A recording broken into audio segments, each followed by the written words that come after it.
A FIT procurava fazer um trabalho pensando mais no Brasil.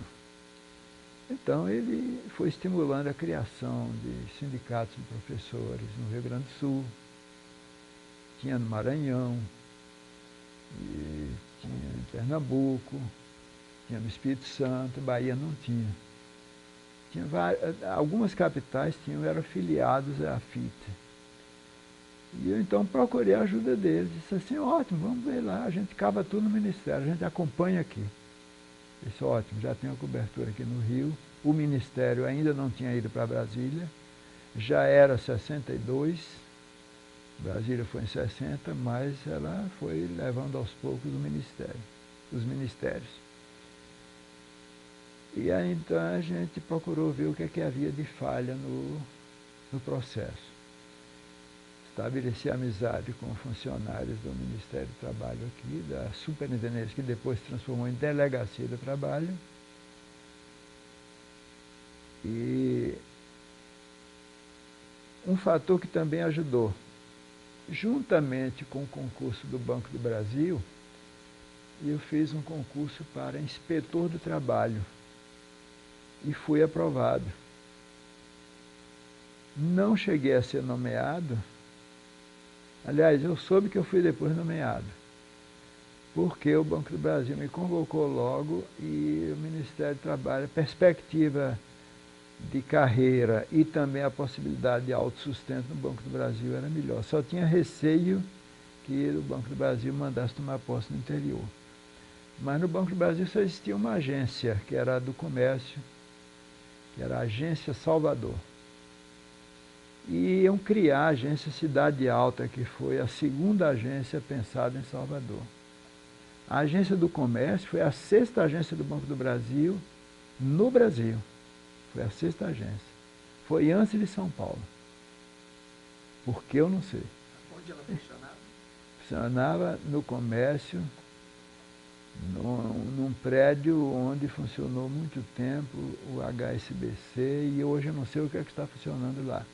Fica na esquina da Argentina com a Rua Miguel Calmon. Mesmo onde tem a sede principal do Bradesco, que antes tem hoje a Delegacia do Trabalho, ou melhor, não é a Delegacia, a Justiça do Trabalho. Naquela mesma rua, numa esquina que faz com a Rua da Argentina, tinha um prédio ali onde funcionava. Depois foi que construíram outro prédio e fomos para lá. Mas vamos voltar para a história do sindicato.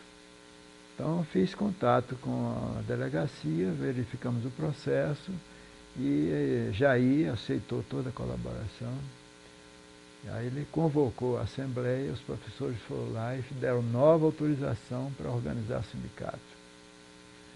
Formalizou tudo, então arrumamos o processo preenchendo todos os pontos dos is, levei para o Rio e dei o protocolo. Aliás, mandei para a associação deu entrada, a associação não, a federação, a FIT, deu entrada no protocolo. E o processo realmente andou rápido. E uma particularidade. Muito rápido, inclusive.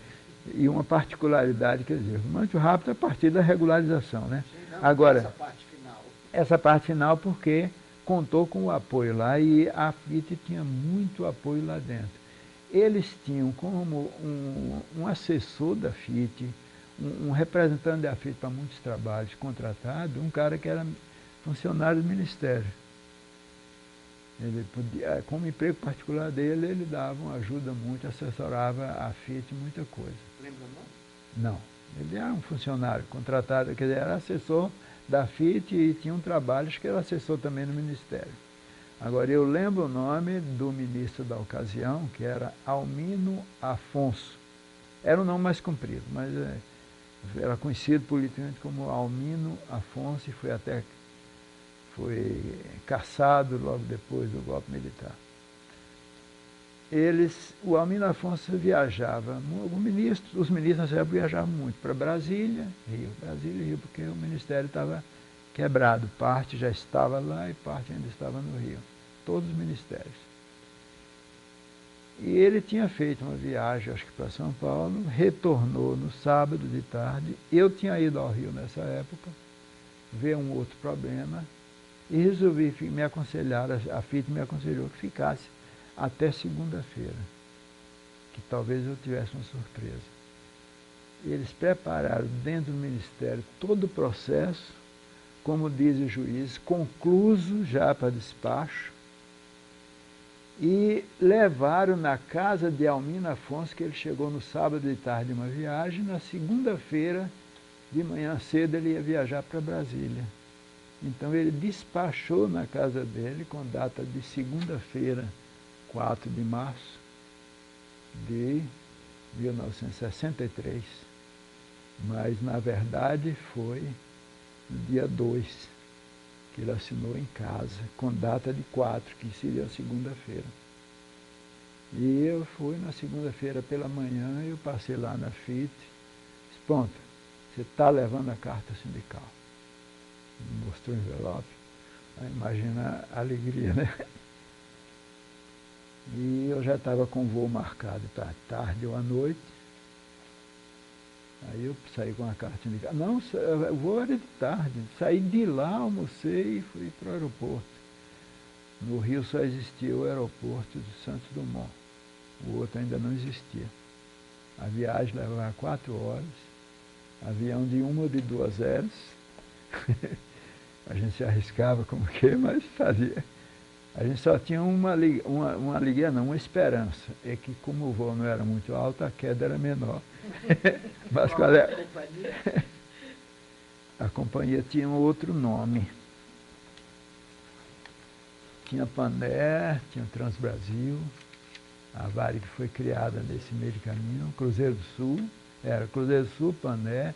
Depois criaram Transbrasil, criaram Varig. E qual era o avião, lembra? O avião surgiu nessa época o Eletra, o Vicont, surgiu nessa época, mas antes era avião simples, quente, porque não tinha ar-condicionado e não podia voar muito. Mesmo que conseguisse, mas não tinha o condicionamento para se respirar lá em cima, ele então tinha que ficar numa certa altura e que a gente pudesse continuar respirando. Né? Então, quer dizer, a carta sindical passou por passou. essa aventura. Essa aventura toda. Então, chegou que horas em Salvador para você? Eu me lembro que eu já cheguei à noite. E no dia seguinte, quando se divulgou, já no dia 5, foi aquela alegria dos professores, aliás, só saiu no jornal no dia 6. Que jornal? Quem mais dava notícia para nós era o Jornal da Bahia, cujo diretor era João Marinho, que não é parente do Roberto Marinho. Ele é dos Marinhos de Feira de Santana, comerciante de Feira de Santana, e era aparentemente do comerciante Marinho de Itabuna. E esse João Marinho manteve a ideologia política dele, que ele era comunista, quando estudante, se manteve como tal, fundou o jornal e lá ele colhia muita gente de esquerda. E era quem, digamos assim, dava mais e ainda tinha um professor que era sindicalista, era professor e jornalista, Antônio Virgílio Sobrinho, que facilitava soltar as notícias. O Antônio Virgílio Sobrinho, eu acho que ainda está vivo. E quais eram os jornais e rádios que existiam na época e como é que era a relação dos professores do sindicato? Olha, rádio geralmente não dava notícia. E chegava a notícia, tinha que saber quem era que ia autorizar, não procurava. Procurava mais, primeiro o Jornal da Bahia, levava ao momento que era o Jornal Comunista, mais que 64. Antes disso ele foi empastelado, prejudicado, passou um tempo sem circular porque não tinha condições materiais, mas ele ressuscitava de vez em quando com a ajuda daqui e daquela. E as pessoas tinham que sobreviver, quem trabalhava lá ganhava uma ninharia, porque não tinha muito dinheiro, tinha que sobreviver, às vezes deixavam, como é o caso de Quintino Cunha, trabalhava no Momento, e ele teve que sair, ele foi para quando foi fundada a Tribuna da Bahia. Mas esse foi infeliz, coitado, que ele teve um câncer de cérebro e morreu muito cedo. Era um cara muito vistoso, Vou fazer um elogio, porque o elogio vai ser extensivo à irmã dele. Ele é um rapaz muito bonito e a irmã dele, claro, muito mais, né? Então existia basicamente o Jornal da Bahia e a tarde. Foi criado depois a Tribuna da Bahia. Na hora da criação do sindicato... Do sindicato era tarde, tinha outro, tinha Diário de Notícias, Diário de Notícias, o Imparcial, que não tinha nada de imparcial, né? Que esse era da linha de Assis Chateaubriand. O Diário? O Imparcial e o Diário de Notícias eram de Chateaubriand. Ah, os dois eram? De Assis. Ali na Carlos Gomes. E como era também a Rádio Sociedade. Esses eram realmente dominados por Chateaubriand e que depois que ele morreu, eles repartiram aí com outros, eu não sei em que mão.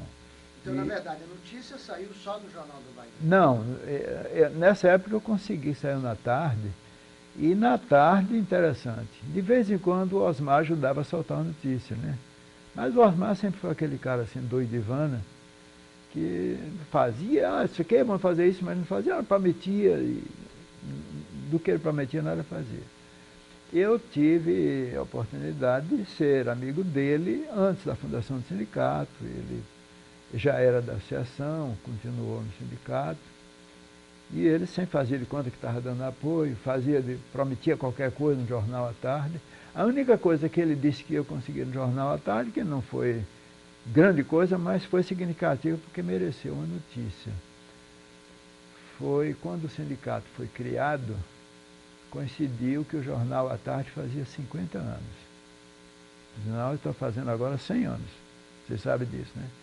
No dia 15 de dezembro, dia do professor, é também o dia do aniversário do Jornal à Tarde. Ou 15 de outubro, perdão.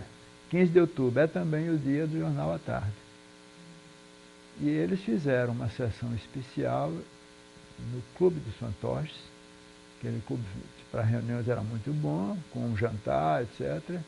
E eu fui convidado, representando os professores, e saiu notícia lá, porque era o jornal dos 15 anos, nos 50 anos do Jornal à Tarde, teve presente o sindicato dos professores, porque era também o dia do professor, eles deram alguma notícia.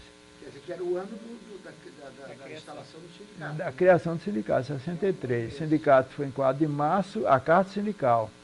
Mas nesse ínter tinha que haver eleição e tudo isso, e nós tínhamos que fazer 2 eleições, porque a primeira não obteve quórum, tínhamos que fazer a segunda eleição, etc. E eu já fui como professor, como diretor, presidente empossado.